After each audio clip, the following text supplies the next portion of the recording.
مجلس میں یہ ہے کہ گیٹ پر کھڑے ہونا سوائے بزرگ افراد کے جو نیچے نہیں بیٹھ سکتے، اور سامنے کھڑے ہونا یہ آداب مجلس کے سراسر خلاف ہے، کیونکہ جب مجلس ہو رہی ہو آداب مجلس میں یہ ہے کہ وہاں بیٹھو جہاں مومنین بیٹھے ہیں۔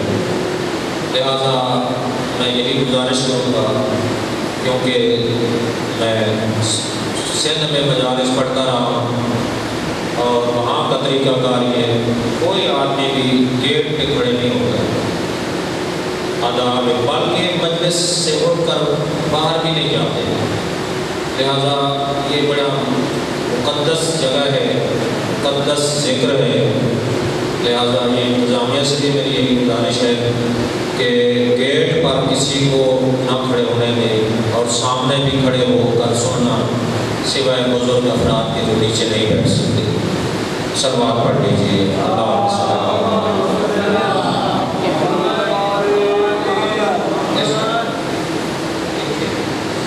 اعوذ باللہ من الشیطان اللعین الرجیم، بسم اللہ الرحمن الرحیم، الحمد للہ رب العالمین، الصلاة والسلام علی اشرف الانبیاء والمرسلین، سیدنا و حبیبنا و طبیب نفوسنا و شفیع ذنوبنا حبیب الہ العالمین ابی القاسم محمد،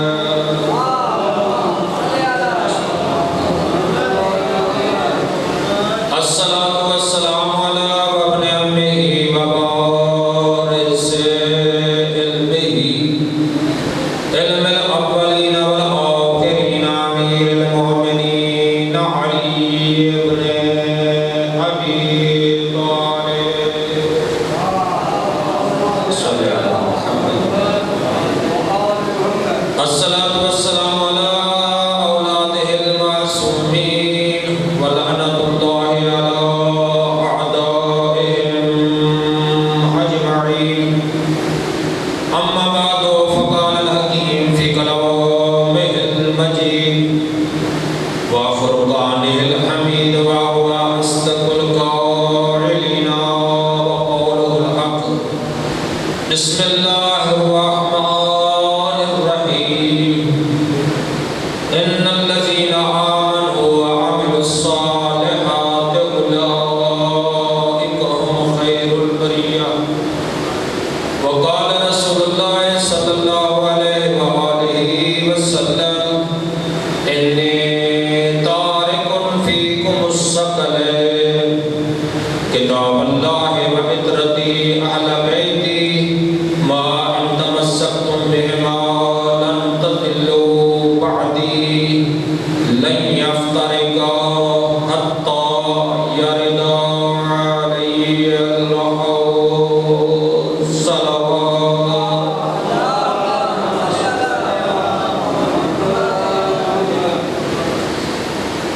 عزیزان گرامی، میرے سامنے یہ بڑا مجمع ہے، میں تھوڑا شمار نہیں کر سکتا، کیونکہ میں نے حدیث میں پڑھا جہاں اہل بیت کا ذکر ہوتا ہے چاہے پڑھنے والا ایک ہو سننے والا ایک ہو، لیکن اس مجلس میں اللہ کے ملائکہ بھی شرکت کرتے ہیں۔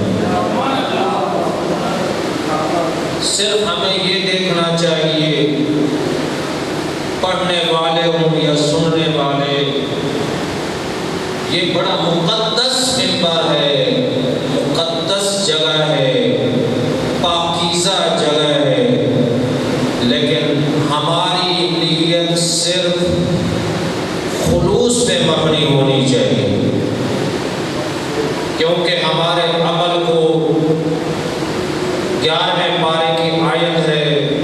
فَسَيَرَ اللَّهُ عَمَلَكُمْ وَرَسُولُهُ وَالْمُؤْمِنُونَ۔ اللہ فرما رہا ہے تمہارے عمل کو یا تو اللہ دیکھتا ہے، اللہ کے رسول بھی دیکھتے ہیں، والمؤمنون ائمہ ہدا بھی دیکھتے ہیں۔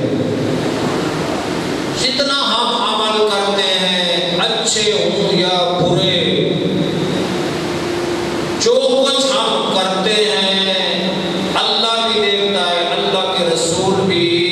ہمارے شانوں پہ جو فرشتے ہیں، خدا نے جسے کرامن کاتبین کہا ہے، روزانہ کے اعمال ہمارے امام زمان علیہ السلام کی خدمت میں پیش کرتے۔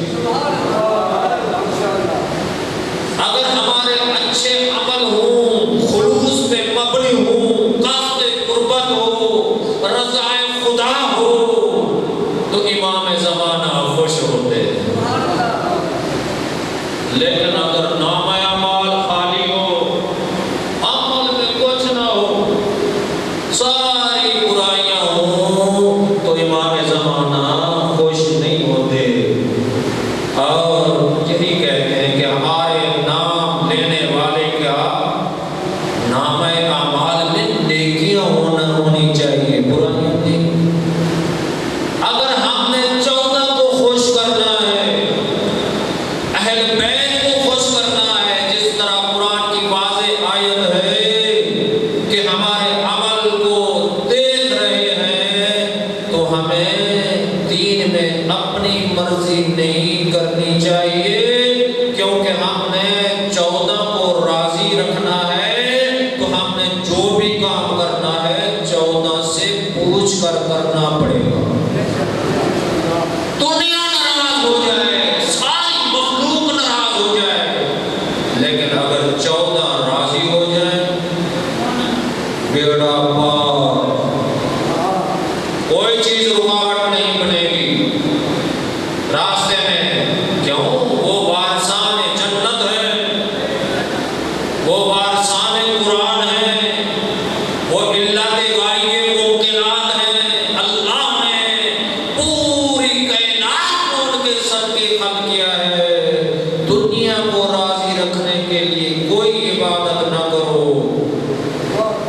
صرف 14 ہستیاں راضی ہو جائیں، اللہ راضی ہو جائے، 14 راضی ہو جائیں۔ سورہ دہر میں یہی ارشاد فرمایا، وَمَا تَشَاءُونَ إِلَّا أَن يَشَاءَ اللَّهُ۔ یہ 14 ہستیاں جو قرآن کی وارث ہیں، ان کی شان یہ ہے، ان کی عظمت یہ ہے، وَمَا تَشَاءُونَ إِلَّا أَن يَشَاءَ اللَّهُ۔ اللہ فرما رہا ہے یہ وہ چاہتے ہیں جو میں چاہتا ہوں۔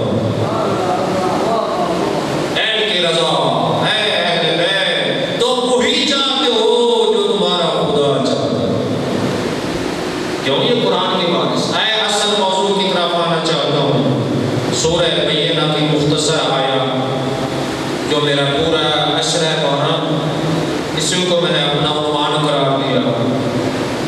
یہ مختصر آیت ہے، پورے قرآن کریم کے اندر جتنی وضاحت ہے، پورے قرآن کریم کا خلاصہ یہ آیت ہے۔ ارشاد فرمایا، ان الذین آمنوا، یقینا بے شک کوئی شک نہیں ہے جو لوگ ایمان لائے، ایمان لانے کے ساتھ ساتھ نیک کام بجاتے رہے، وہ اللہ کی پسندیدہ مخلوق ہے۔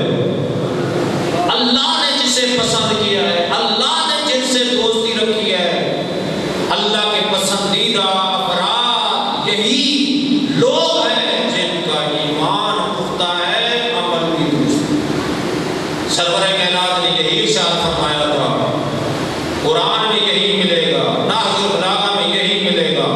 میں اس لیے قرآن اور نہج البلاغہ سامنے رکھ کر آپ کی خدمت میں گزارشات کر رہا ہوں، تاکہ یہ پاکیزہ مقدس منبر جس کی 18 شرطیں ہیں، یہ بڑا مقدس منبر ہے، یہاں سے ہمیں عقیدہ توحید ملے گا، عقیدہ رسالت ملے گا، عقیدہ امامت ملے گا، عقیدہ ملے گا، عقیدہ قیامت ملے گا، یہاں سے ہمیں حلال حرام کے مسائل کا پتہ یہاں سے ہمیں ہوگا۔ اس لیے یہ بڑا مقدس ممبر ہے، اور قرآن کو بھی میں نے گواہ قرار دیا ہے، مولا کے نہج البلاغہ کو میں نے گواہ قرار دے کر اللہ کے دربار میں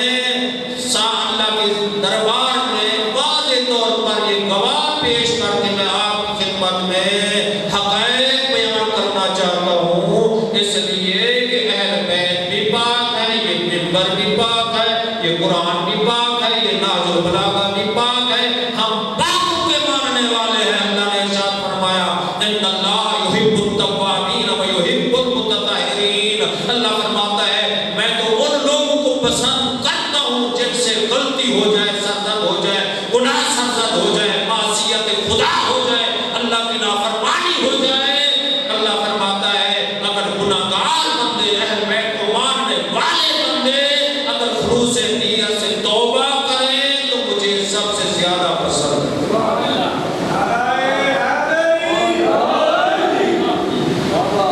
توبہ کرنے والے محبت کے ساتھ توبہ۔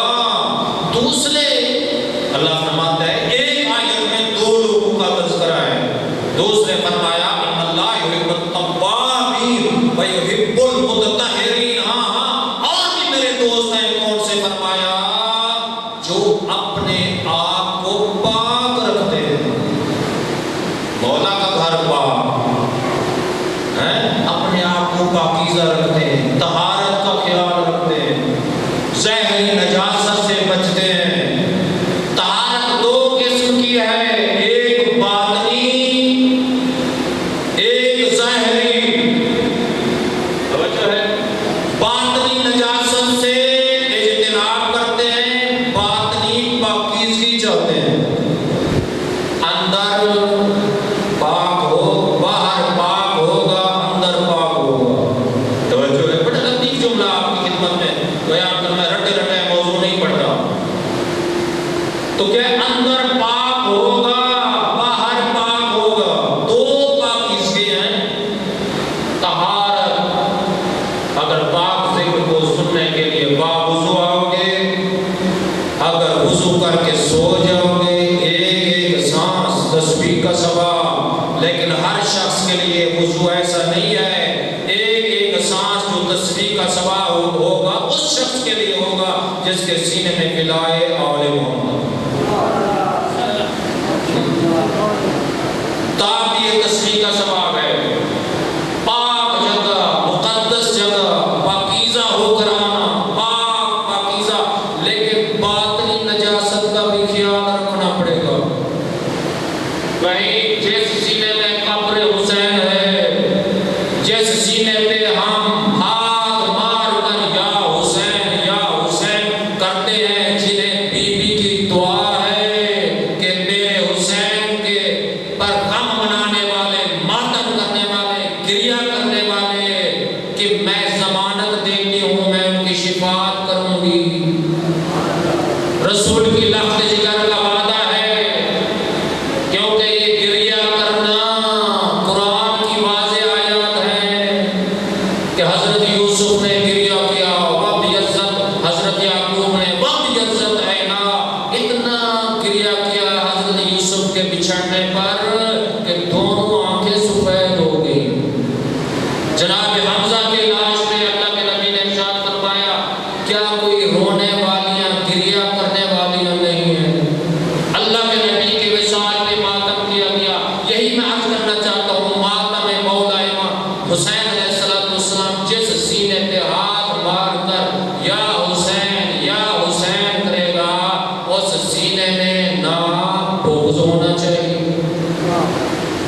جس سینے میں قبر حسین ہے، جس سینے میں محبت حسین ہے، جس سینے میں آل محمد کی محبت ہے، تو وہ سینے میں نہ بغض ہونا چاہیے، نہ حسد ہونا چاہیے، نہ کینہ ہونا چاہیے، اس سینے کے اندر شراب نہیں جانی چاہیے۔ جس سینے میں آل محمد کی محبت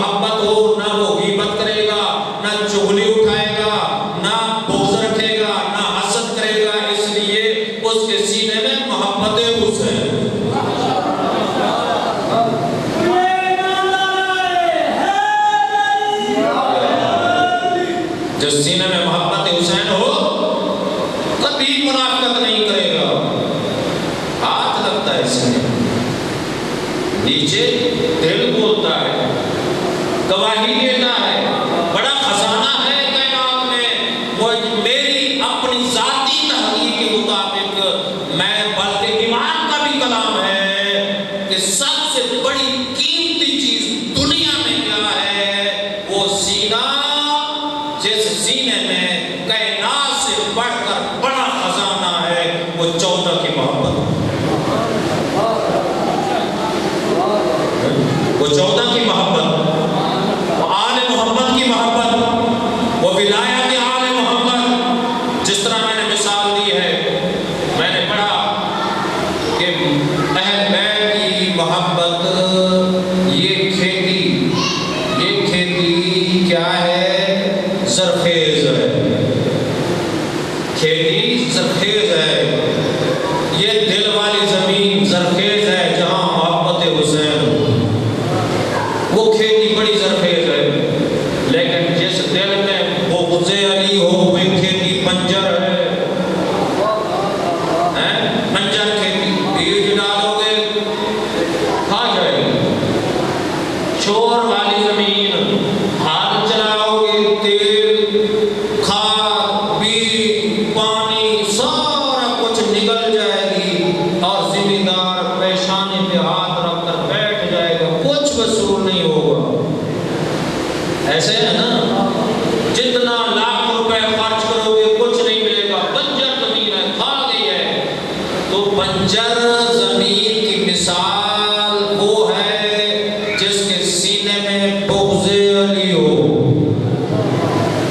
زرخیز کھیتی وہ ہے جس کے سینے میں ولایت آل محمد ہو۔ اور قرآن سے پوچھتے ہیں کہ ولایت آل محمد کیا ہے؟ تیسرا پارہ اللہ ارشاد فرما رہا ہے، مثل الذین ينفقون اموالهم فی سبیل اللہ کمثل حبۃ انبتت سبع سنابل فی کل سنبلۃ مئۃ حبۃ واللہ یضاعف لمن یشاء واللہ واسع علیم۔ جو لوگ اپنے پاکیزہ مال اللہ کے راستے میں خرچ کرتے ہیں، ان لوگوں کی مثال ایسے ہے جیسا کہ ایک دانہ زرخیز کھیتی کے اندر بو دیا جائے، ایک دانہ 7 بالیاں اگتی ہیں، بیج ڈال دیا، الٹا اوپر نہیں، کافی الٹ پلٹ بیج، لیکن کون ذات ہے جو اسے سیدھا کرتی ہے؟ اوپر کتنا وزن ہوتا ہے، ہم تو بیج ڈال کر واپس آ جاتے ہیں، سکون کی نیند سو جاتے ہیں، اور 2-4 دنوں کے بعد پودا اگتا ہے۔ زرخیز کھیتی کے اندر اللہ نے طاقت رکھی ہے، جتنا وزن ہے وزن کو چیر کر کمزور سے اس کا پودا اوپر نکلتا ہے۔ اللہ فرماتا ہے دانہ تو ایک ڈالتا ہے، ایک دانے سے 7 بالیاں اگتی ہیں، فرمایا ہر بالی میں 100 دانہ ہوتا ہے، ایک دانے سے زرخیز کھیتی 700 دانے واپس کرتی ہے۔ اللہ فرما رہا ہے واللہ یضاعف لمن یشاء، اگر میں اسے چاہوں تو دگنا کر دوں 14 کے ماننے والوں کے لیے۔ وہ ذات خدا زرخیز کھیتی سے 14 کے ماننے والوں کے لیے ایک دانہ سے 1400 دانے واپس کرتا ہے۔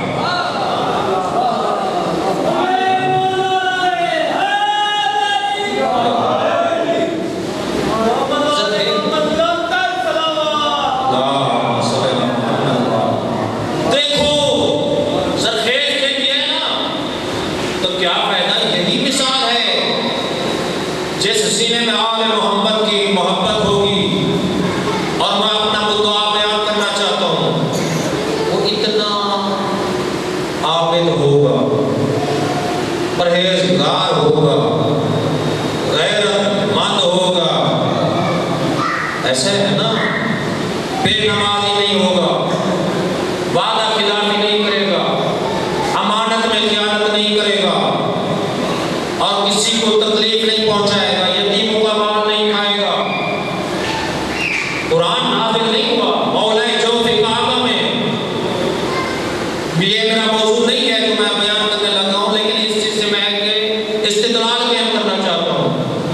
قرآن نازل نہیں ہوا کل ایمان یعصوب الدین الجنہ، جوف کعبہ میں آئے ہیں، اللہ کے رسول کی رسالت کی گواہی دی، اللہ یہی ارشاد فرما رہا ہے وَيَقُولُ الَّذِينَ كَفَرُوا لَسْتَ مُرْسَلًا قُلْ كَفَىٰ بِاللَّهِ شَهِيدًا بَيْنِي وَبَيْنَكُمْ وَمَنْ عِندَهُ عِلْمُ الْكِتَابِ۔ سورہ رات کی آخری آیت ہے، مولا کائنات جوف کعبہ میں آئے، سرور کائنات جب اندر آئے آنکھیں بند تھی، اللہ کے نبی آئے آنکھیں کھولی، سب سے پہلے دیدار حضرت مصطفیٰ کے چہرے کا دیدار کیا، جوف کعبہ۔ تو قرآن کہہ رہا ہے اے میرا حبیب کافرین کو کہہ دو تمہارے درمیان میرے درمیان ایک اللہ گواہ ہے، دوسرا وہ گواہ ہے جس کے پاس پوری کتاب کا علم ہے۔ کون ہے جس کے پاس پوری کتاب کا علم ہے؟ مولا علی، سلونی کا دعویٰ کرنے والے ہر جگہ پہ سلونی کا دعویٰ کرتے تھے۔ حقیقت ہے میں نے پڑھا ہے، بڑا لطیف جملہ ہے کہ مولا ہر جگہ پہ سلونی سلونی سلونی سلونی قبل ان تفقدونی، اے لوگوں مجھ سے پوچھو قبل اس کی کہ میں اس دنیا سے چلا جاؤں، میں زمینوں کے راستوں کی نسبت میں آسمانوں کے راستوں کو بہتر جانتا ہوں، زمینوں کے راستوں کی نسبت آسمانوں کے راستوں کو بہتر جانتا ہوں۔ فرمایا یہاں علم کا سمندر کاٹے مارا ہے، اپنے سینے کی طرف اشارہ کر کے کمیل کو فرمایا نہج البلاغہ کے اندر جو جملے موجود ہیں ترجمہ پیش کر رہا ہوں، فرمایا علم کے ذریعے حکومت ہوتی ہے، مال پہ حکومت کی جاتی ہے، رضینا قسمت الجبار فینا لا علم وللآداء مالو، ہم اللہ کی تقسیم پہ راضی ہیں، اللہ نے ہمیں علم دیا ہے، ہمارے دشمن کو مال دیا ہے، مال فنا ہو جاتا ہے، علم کو زوال نہیں ہوتا۔ یہی ارشاد فرمایا کہ علم مال سے افضل ہے، علم کے ذریعے حکومت ہوتی ہے۔ عالم اس دنیا سے مولا نہج البلاغہ کے خطبے میں فرمایا چلے جائیں گے، محبت اہل بیت رکھنے والے علماء چلے جائیں گے، لیکن جسم نظر نہیں آئے گا، آنکھوں سے اوجھل ہو جائیں گے، لیکن ان کی یادیں دلوں میں قائم رہے۔ آج علامہ ہلی کا تذکرہ کرتے ہیں، محقق ہلی کا تذکرہ کرتے ہیں، سید رضی کا تذکرہ کرتے ہیں، سید مرتضیٰ کا تذکرہ کرتے ہیں، شیخ مفید کا تذکرہ کرتے ہیں، شیخ صدوق کا تذکرہ کرتے ہیں، علامہ مجلسی کا تذکرہ کرتے ہیں، ہمیں بدن نظر نہیں آ رہے، مولا کا کلام ہے، وہ آل محمد کی مدح کرنے والے، وہ آل محمد کی فکر کو بیان کرنے والے آنکھوں سے نظر نہیں آتے ہیں، لیکن آج ہزاروں سال بعد بھی ان کی یادیں ہمارے دلوں میں قائم ہیں۔ یہ تو آل محمد کی مدح کرنے والوں کی تعریف کرنے والوں کی یادیں دنیا میں قائم ہیں، لیکن اس علی کی عظمت کیا ہوگی جس کی ولایت و عصمت و طہارت و بہادری و شجاعت و زہد و تقویٰ کے قرآن قصیدے پڑھے۔ یہ عرض کرنا چاہتا ہوں کہ یہی کیا ہے، ایک گواہ ہے میرا حبیب کہہ دو کیا ہے اللہ، دوسرے ہمارے رسالت کے گواہ وہ ہیں جس کے پاس پوری کتاب کا علم ہے، وہ مولا علی ہیں۔ یہی بات کرنا چاہتا ہوں، اب قرآن نازل نہیں ہوا، مولا آتے ہی یہی قرآن ہے، قرآن نازل نہیں ہوا، جوف کعبہ میں آنکھ کھولی، رسول کے چہرے کی زیارت کی، لیکن قرآن نازل نہیں ہوا، لوح محفوظ کا مطالعہ کر کے مولا کائنات نے جوف کعبہ میں قرآن کی تلاوت کی۔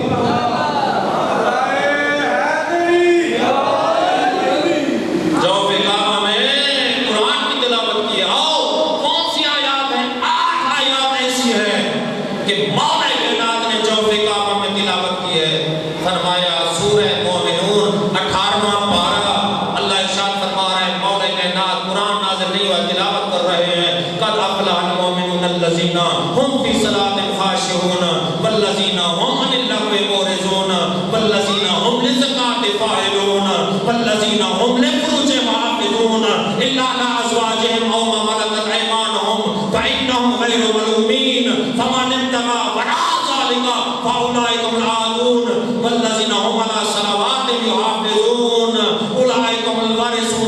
الذین یرثون الفردوس هم فیہا خالدون.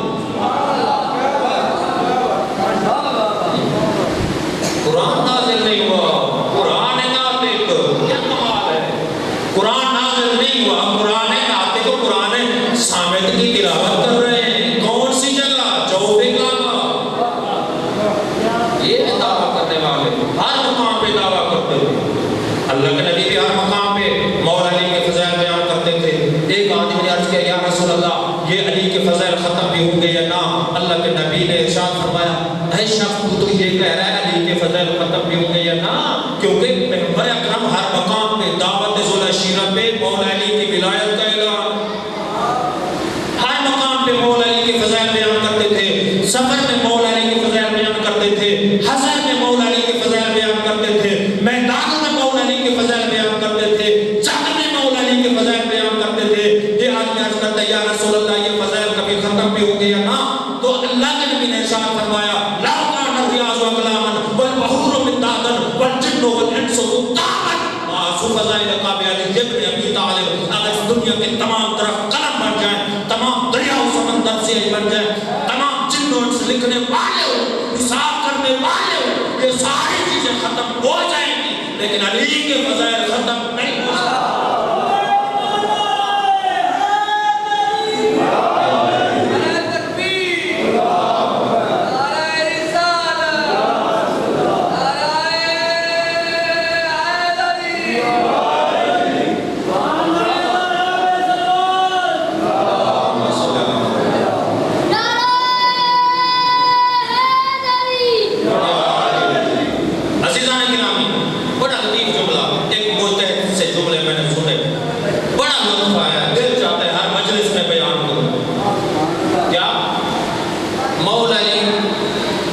سلونی کا دعویٰ کرتے تھے نا، لیکن کیا ہے مولا وہ مسائل نہیں پڑھنا چاہتا لیکن ضربت لگ چکی ہے. زخمی حالت میں نے ایک فقیر مجتہد کے جملے سنے ہیں، ضربت لگ چکی پھر بھی دعویٰ کر رہے ہیں سلونی.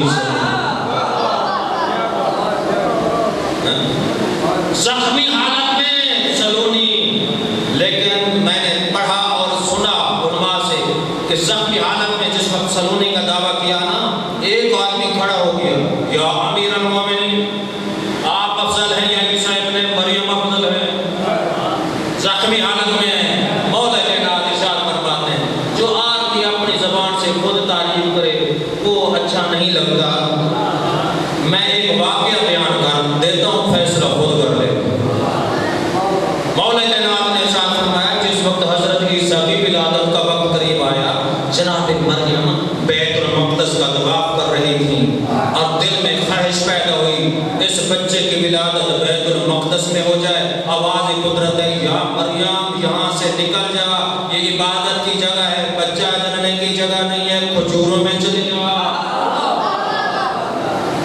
مولا فرماتے ہیں جس وقت میری آمد کا وقت قریب آیا، میری ماں فاطمہ بنت اسد خانہ کعبہ کا طواف کر رہی تھی، کہہ رہی تھی یا اللہ میں تجھ پہ ایمان رکھتی ہوں، تیرے انبیاء اور مرسلین پہ ایمان رکھتی ہوں، تجھے واسطہ اس گھر کا، تجھے واسطہ اس کے گھر کے بنانے والے ابراہیم اسماعیل کا سہل علی امرا ولادت ذرا میری مراد کو پورا کر دے. بی بی کی دعا ختم ہوئی اور دیوار کعبہ شکافتہ ہوئی.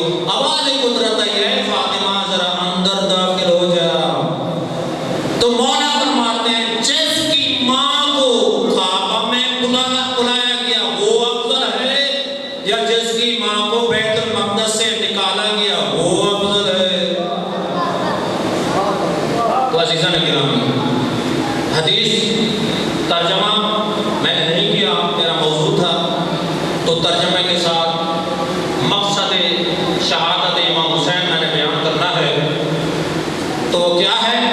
فرمایا اگر تم دنیا میں باعزت زندگی، قبر میں سکون، موت کے وقت راحت، میدان محشر میں سکون چاہتے ہو تو اللہ کے نبی نے ارشاد فرمایا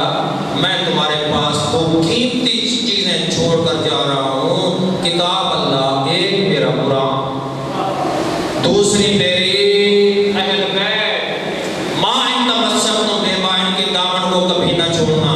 اگر تم گمراہی سے بچنا چاہتے ہو تو حتیٰ کہ قیامت کے دن دونوں حوض کوثر پر میرے سامنے وارد ہوں گے. دونوں وارد ہوں گے. قرآن و اہل بیت وارد ہوں گے. سماعت پڑھ لیجیے.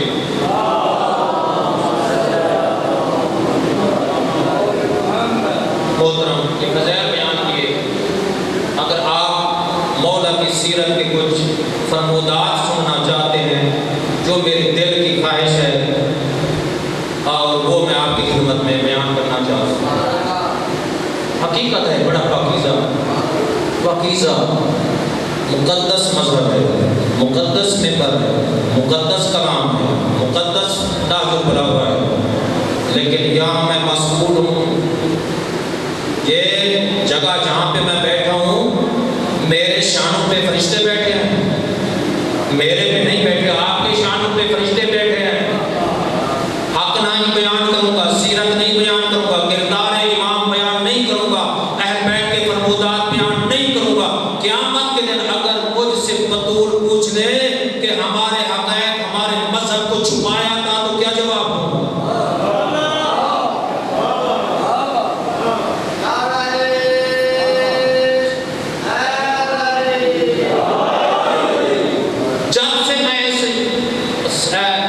شعبہ میں 1987 میں حفظ قرآن کیا. معصوم قوم کی نگری سے پڑھ کر آیا ہوں. بیان کرنے میں کبھی کسی سے نہیں ڈرا. حق بیان کرنا, حق بیان کرتے ہوئے اگر کوئی کڑواہٹ ہوئی ہے, کوئی تلخی ہوئی ہے, قسم بخدا حقیقت ہے اپنوں سے غیروں سے, اس کا نتیجہ میں نے اتنا زبردست محسوس کیا ہے کہ جو میرے خواب و خیال میں نہیں تھا. اور روحانی امراض کیا ہے, آؤ میں ایک تفصیلات پڑھنے میں وہ بیان کرنا چاہتا ہوں.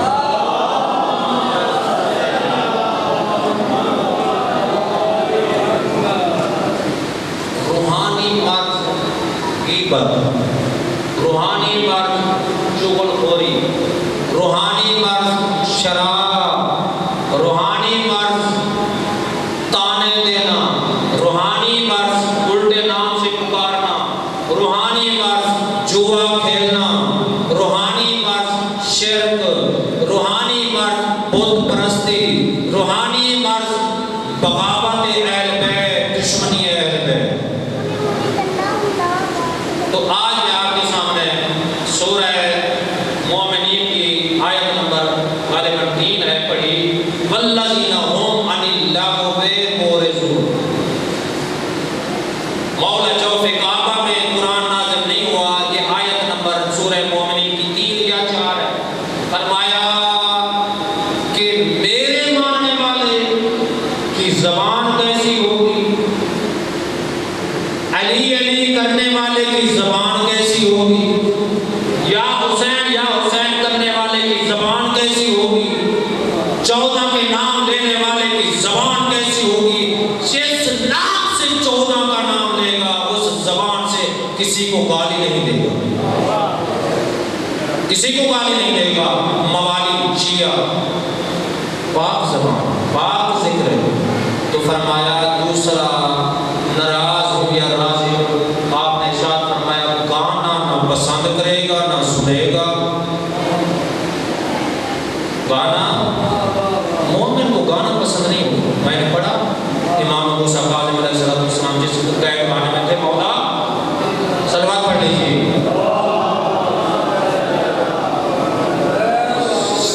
لیکن اتنا سختی نہیں تھی اس قید خانے میں. پہلا قید خانہ, مختلف قید خانے تبدیل کیا گیا مولا کو, لیکن اتنا سختی نہیں تھی اس قید خانہ میں. سہولیات موجود تھیں لیکن ہم دیوار ملائی نے ایک گانا گانے والی عورت کو بھیجا. وہاں دیوار کے ساتھ کھڑی ہو کر گانا گاتی تھی. وہ آواز مولا کے کانوں تک پہنچتی تھی. ساتھ میں امام مولا نے کہا کہ مجھے جو بھی آپ تکلیف دینا چاہتے ہو مجھے منظور ہے, لیکن اس گانے گانے والی عورت کی آواز مجھے پسند نہیں ہے. میں نے پڑھا سخت قید خانے میں بھیج دیا گیا. سخت قید خانہ قبول کر لیا، لیکن گانے والی عورت کی آواز کو پسند نہیں کی۔ جی اور سورہ حج آیت نمبر 30 جا کر دیکھ لینا، فَاجْتَنِبُوا رِجْسَ مِنَ الْأَوْثَانِ وَاجْتَنِبُوا قَوْلَ الزُّورِ۔ اللہ فرما رہا ہے موالی کو، شیعوں کو، محبت اہل بیت رکھنے والوں کو، مولا کے غلاموں کو، چودہ کے ماننے والوں کو، اللہ فرما رہا ہے بت پرستی نہ کرنا، گانے کے قریب نہ جانا۔ سورہ حج جا کر دیکھنا، فَاجْتَنِبُوا قَوْلَ الزُّورِ۔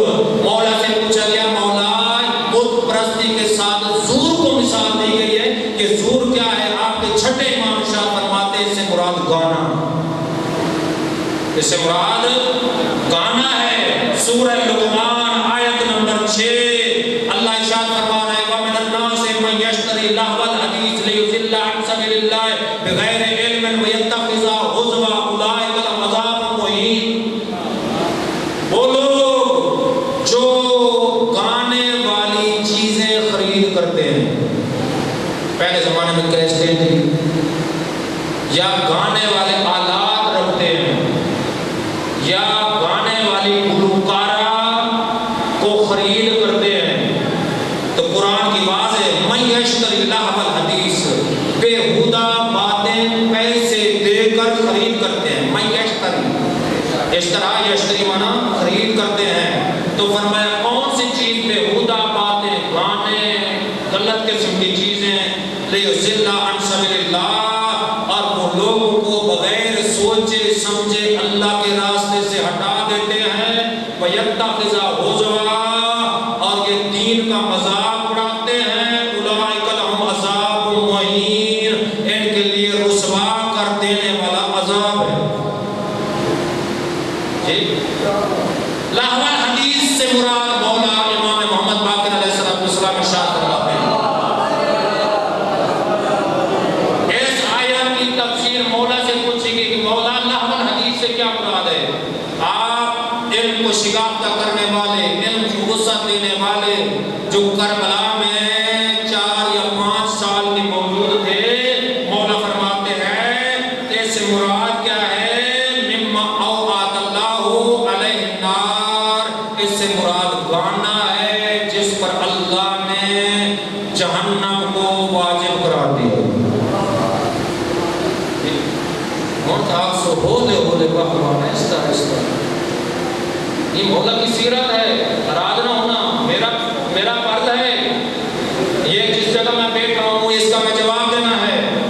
تو آیت نمبر سورہ لقمان آیت نمبر 7 سن لو، وَإِذَا تُتْلَىٰ عَلَيْهِ آيَاتُنَا وَلَّىٰ مُسْتَكْبِرًا كَأَن لَّمْ يَسْمَعْهَا كَأَنَّ فِي أُذُنَيْهِ وَقْرًا فَبَشِّرْهُ بِعَذَابٍ أَلِيمٍ۔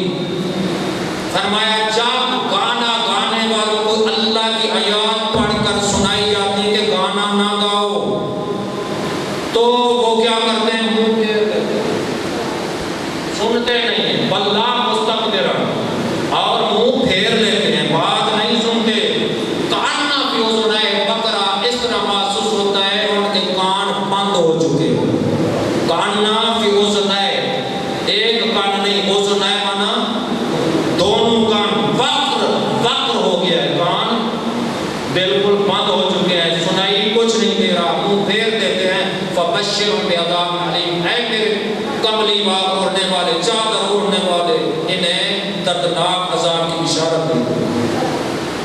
تو سورہ فرقان آیت نمبر 72 اللہ ارشاد فرما رہا ہے لا یشهدون الزور، جہاں گانا گایا جائے اس کے قریب سے نہ گزرو، اس کا مشاہدہ نہ کرو۔ اس آیت کی تفسیر مولا امام محمد تقی علیہ السلام سے پوچھی گئی۔ مولا زور سے مراد آپ نے ارشاد فرمایا گانا ہے، تو فرمایا مرو کراما، فرمایا جہاں گانا گایا جائے وہاں اس کے قریب نہ جو، دور سے گزر جاؤ۔ یہ قرآن کی آیت ہے۔ پھر ارشاد فرمایا مولا امام جعفر صادق علیہ السلام کا ارشاد کرامی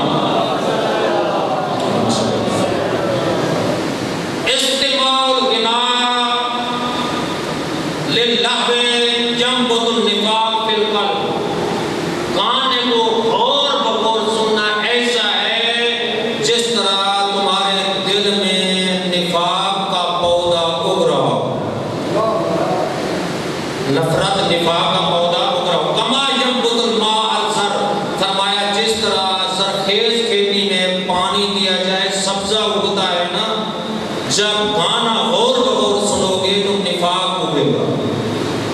پھر ارشاد فرمایا الغنا عش النفاق، گانا نفاق کا گھونسلہ ہے۔ پھر ارشاد فرمایا لا تدخلوا بیوتا، فرمایا محرزون عن اہلہا، ان گھروں میں نہ جاؤ جن کی طرف اللہ نظر رحمت نہیں کرتا۔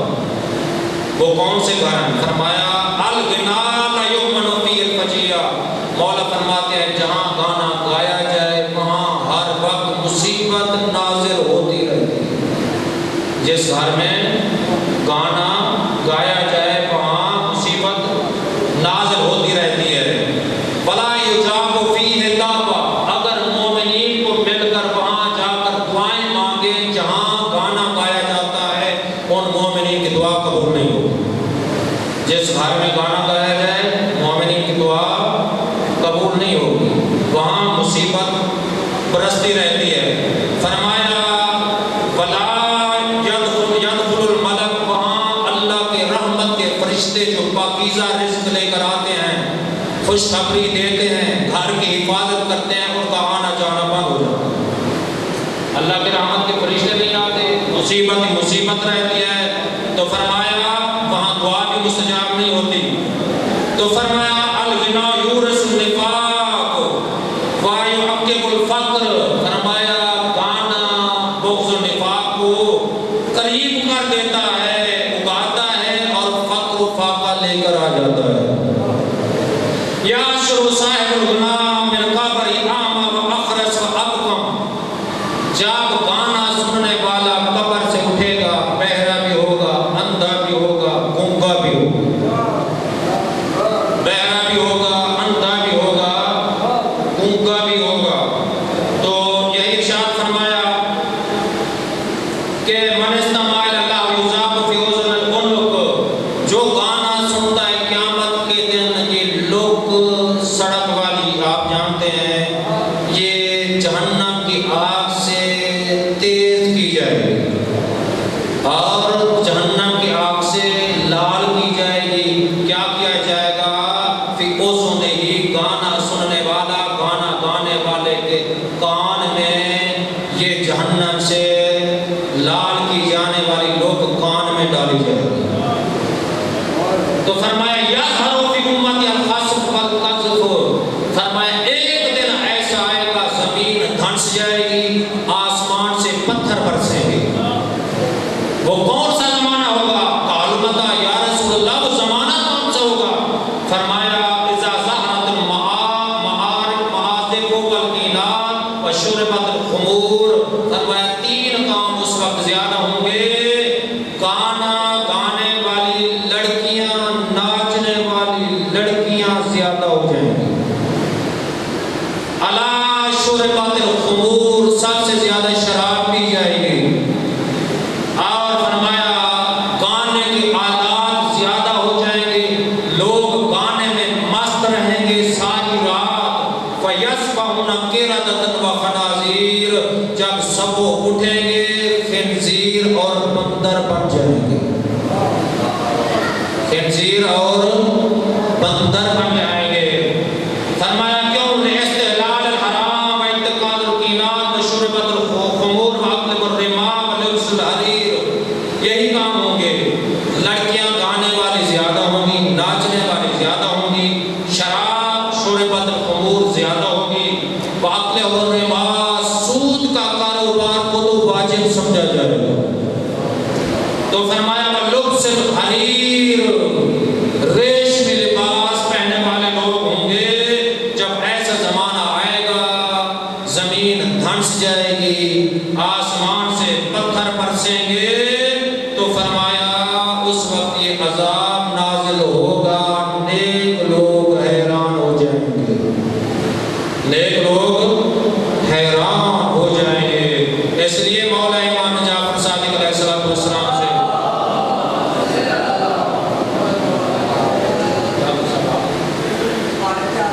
اچھا ٹھیک ہے، ہاں میرا میں آپ کو ٹائم بتاؤں گا، 9:30 سے 10:30 تک میرا پکا ٹائم ہے آئندہ کے لیے۔ اس میں انشاءاللہ جو مجھے بتایا گیا میں اس کی پابندی کروں گا. ایک دفعہ سماعت پڑھ لیں.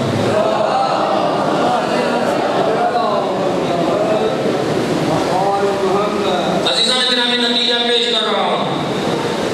تو مولا کی خدمت میں، امام صادق علیہ السلام کی خدمت میں، سچے امام کی خدمت میں، جو اللہ کی طرف سے جن کو اللہ نے امامت عطا کی ہے، جن کے نام پہ ہمارا مذہب مشہور ہے، تو وہ ایک آدمی عرض کرتے ہیں مولا گانا کے بارے میں کیا حکم ہے؟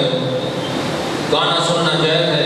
مولا نے فرمایا، مولا نے خود سوال کر دیا، اے شخص تو اتنا بتا، اگر اللہ حق و باطل کو جدا جدا کر دے، حق ایک طرف باطل ایک طرف، تو کیا سمجھتا ہے یہ گانا جو ہے حق کی جانب ہوگا یا باطل کی؟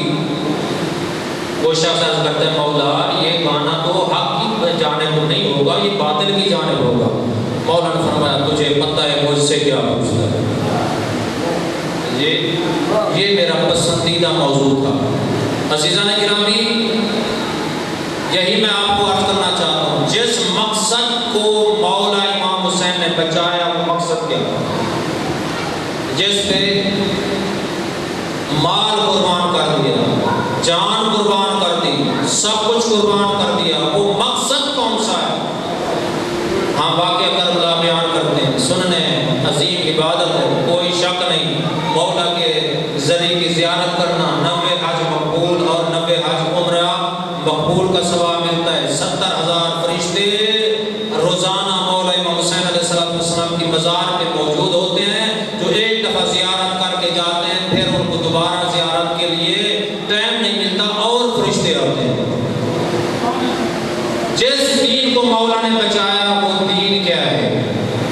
جس کے لیے جان قربان کر دی وہ دین کیا ہے؟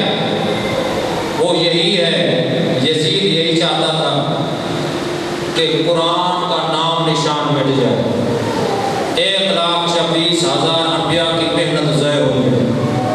یزید یہ چاہتا تھا، بہن اور بھائی اور بہن کے نکاح کو جائز قرار دیتا تھا، شراب کو حلال قرار دیتا تھا، اور یہی تھا کہ باطل پرستی، شیطان پرستی اور دین کو مس کرنا چاہتا تھا. لیکن میرا آقا حسین علیہ السلام نے جب دیکھا نا تو یہی ارشاد فرمایا، حلال محمد حلال الی یوم القیامہ وحرام محمد حرام الی یوم القیامہ. جس شخص کو میرے نانے نے حلال قرار دیا قیامت تک اسے کوئی حرام نہیں کر سکے. جس چیز کو میرے نانے نے حرام قرار دیا وہ چیز قیامت تک حرام رہے گی. یہی مقصد ہے. آؤ امامت کا مقصد دیکھیں، وَجَعَلْنَا مِنْهُمْ أَئِمَّةً يَهْدُونَ بِأَمْرِنَا. اللہ قرآن میں واضح ارشاد فرما رہا ہے، ہم نے امام بنائے ہیں. ایک امام نہیں، ائمہ بنائے ہیں. 12 امام اللہ فرما رہا ہے میں بنایا. تو 12 امام بنائے ہیں کس مقصد کے لیے؟ اللہ نے اہل بیت کو عصمت عطا کی، طہارت عطا کی، ولایت عطا کی، پاکیزگی عطا کی، اور امامت عطا کی، شجاعت عطا کی، بہادری عطا کی، سخاوت عطا کی. اللہ نے یہ عہدے خود اہل بیت کو دیے ہیں، امامت عطا کی ہے. کیوں اللہ نے اتنا عہدے عطا کیے؟ اس لیے فرمایا بے امرنا، تاکہ میرے امر کی ہدایت کرے. امر خدا کے مطیع ہیں، اللہ کے دین کے محافظ ہیں، قرآن کی کو بچانے والے، سیرت مصطفیٰ کو بچانے والے، دین کی بقا ہمیشہ کے لیے رکھنے والے، یہ مولا امام حسین علیہ السلام جسے خدا نے قرآن میں نفس مطمئنہ قرار دیا. مطمئنہ کا یہ مطلب ہے کہ دنیا ساری ایک جگہ جمع ہو جائے، باطل پہ جمع ہو جائے، فسق و فجور پہ جمع ہو جائے، جھوٹ پہ جمع ہو جائے، گمراہی پہ جمع ہو جائے، لیکن حسین ایک طرف ہو. ایسا نفس مطمئنہ ہے کہ باطل پرستی کو قبول نہیں کرے گا، جھوٹ کو قبول نہیں کرے گا، غلط چیزوں کو قبول نہیں کرے گا. دنیا جتنا مقابلہ کرنا چاہے اسے ہم کہتے ہیں تو یہی مقصد شہادت امام حسین ہے، جس دین کو مولا امام حسین نے بچایا۔ ہم کتنا لوگ ہیں جو قرآن کے حافظ ہیں؟ بتاؤ، انصاف کے ساتھ میں پوچھ رہا ہوں۔ یہ قرآن پورا میرے ہاتھ میں ہے، قیامت کے دن سفید لفافے میں پیش کیا جا رہا ہے، ایسا ہے نا؟ کتنا لوگ ہیں ہم زندگی اس قرآن کے مطابق گزار رہے ہیں جس کو مولا امام حسین۔ ذرا یہ بھی میرا سوال ہے، یہ قرآن ان لوگوں کو فائدہ دے گا جن کے دل میں بغض علی ہے؟ قرآن ان کو فائدہ دے گا جن کے دل میں آل محمد سے نفرت ہے؟ ہمارے لیے ہم کتنا لوگ ہیں جو روزانہ قرآن پڑھتے ہیں اور قرآن سے مسائل شرعی حاصل کرتے ہیں؟ 60 سال 70 سال کے ہو جائیں تو قرآن کے قریب نہیں جانا۔ اور پوچھتے ہیں مولا علی کا، ہم ولایت کا کلمہ پڑھنے والے ہیں، ہم یہی دعویٰ کرتے ہیں، گواہی دیتے ہیں مولا علی کی ولایت سے۔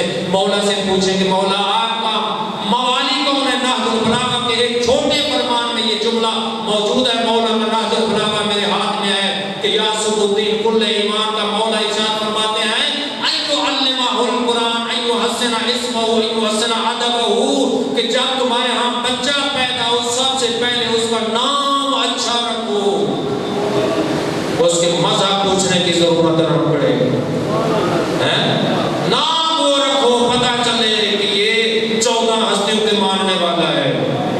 مولا فرماتے ہیں حسن ادبہ، چھوٹا بچہ ہو، موالی ہو، شیعہ ہو، محبت اہل بیت رکھنے والا ہو، تو کیا کرو؟ ادب سکھاؤ،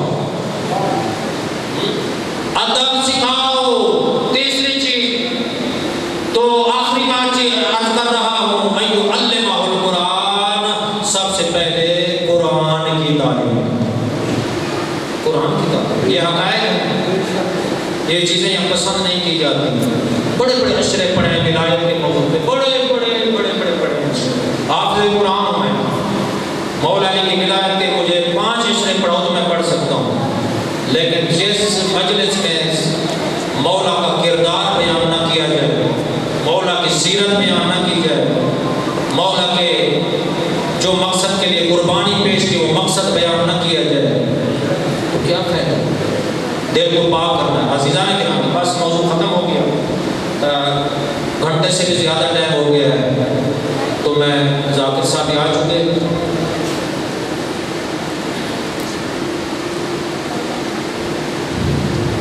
میں اتنا عرض کرنا چاہتا ہوں، چند جملوں پہ اتفاق کروں گا کہ جناب مسلم کون ہے۔ تفصیل کے ساتھ شہادت نہیں پڑھ سکتا کہ ایام غم ہے، یہ سفیر مولا امام حسین ہے کہ اللہ کے نبی نے یہی ارشاد فرمایا، اے حکیم مجھے 2 وجہ سے تجھ سے زیادہ محبت ہے، ایک تو میرے چچا ابو طالب کا تو بیٹا ہے، دوسرا خدا مجھے ایک بیٹا عطا کرے گا جس کی بیعت میرے حسین کی بیعت ہو، جو اپنے آپ کو میرے بیٹے حسین پہ قربان کر دے۔ اہل کوفہ والوں نے دھوکہ دیا، تاریخ میں پڑھا ہے 18,000 افراد نے بیعت کی ہے، لیکن جناب مسلم نے خط لکھا ہے میرے آقا حسین کو کہ مولا جلدی آ جائیں، آپ کے ماننے والے بڑے ہو گئے۔